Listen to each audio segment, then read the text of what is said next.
บรรสุดฝึกหมครูฝึกกีฬาหมากเลให้แขวงบริคำไซและแขวงไซสมบูรณ์ได้จัดขึ้นในระหว่างวันที่19 สิงหาคม 2026อยู่ห้องประชุมสหพันธ์แม่หญิงแขวงบริคำไซจัดขึ้นโดยสหพันธ์กีฬาหมากเลแห่งศาสตร์ลาวมาในวันที่21 สิงหาคม 2026ได้สำเร็จลงอย่างจบงามเป็นเกียรติของร่วมกล่าวมอบใบชื่นยืนของท่านคำเพชรไซปัญญาห้องหัวหน้าแผนกศึกษาธิการและกีฬาแขวงบริคำไซ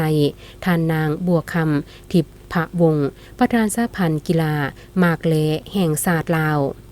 ท่านนางบัวคำทิพย์วงศ์ประธานสหพันธ์กีฬาหมากเลแห่งศาสตร์ลาวยังได้ให้หูเติมอีกว่า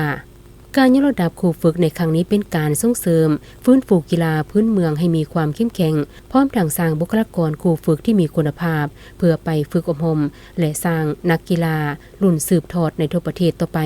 เป็นการเกี่ยมความพร้อมครูฝึกเพื่อสร้างนักกีฬาเข้าร่วมแข่งขันระดับชาติพร้อมนั้นสมณกรที่เข้าร่วมฝึกอบรมจะได้นำเอาความรู้ไปพัฒนากีฬาเข้าร่วมแข่งขันกีฬานักเรียนมัธยมศึกษาทั่วประเทศประจำปี 2027 และกีฬาแห่งชาติปี 2028 มาฝึกอบรมมือแข่งบุรีคำไซและแข่งไซสมบูรณ์เกี่ยวกับกติการะเบียบการที่สหพันธ์กีฬามาได้สร้างขึ้นมาทำอิฐเบื้องต้นก็เป็นกีฬาพื้นเมืองปี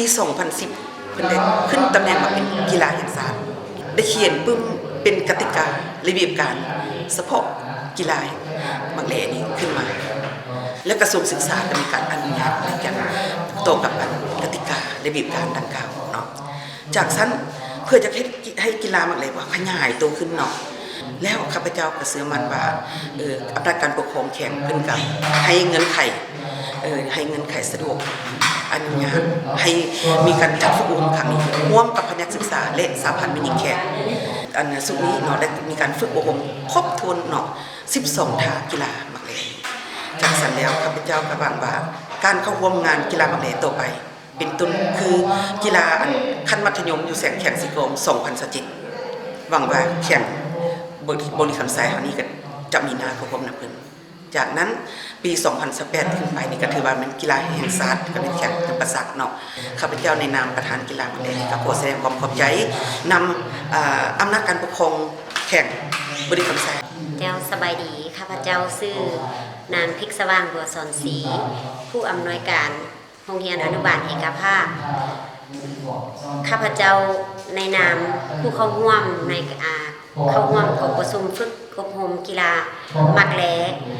เพื่อสร้างนักกีฬาหมากเลในแข่งบุรีคำไซเฮาก็คือสร้างนักเรียนให้รู้วิธีการเล่นกีฬาหมากเลพื้นเมืองลาวเข้าในการแข่งขันกีฬามหกรรม